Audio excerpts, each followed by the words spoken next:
อยู่หน้าคือเก่าไอ้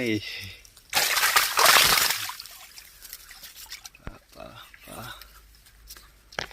เฮ้ยพนัยเห็นไหมโอ้ยแล้วพี่น้องเลยอาญะอีกแล้วเมื่อกี้7-8ตัวเต็มตัวนึงแล้วปัดกันเนอะนี่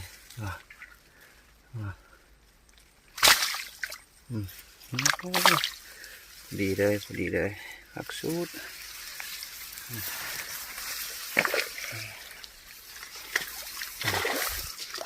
น้ำปัดป่าเลย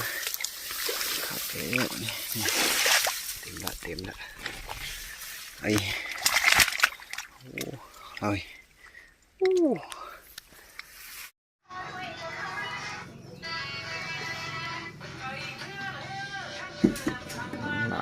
หลับ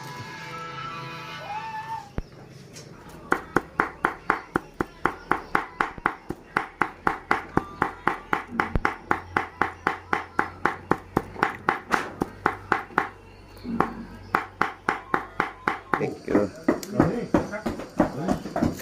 เอาบ่ชิมบ่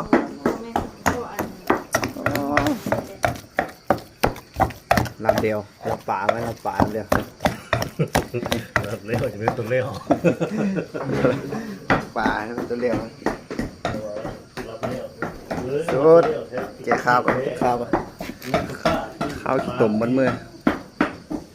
ได้ไหมไล่คนงงอยู่แล้วกินรับเลี้ยว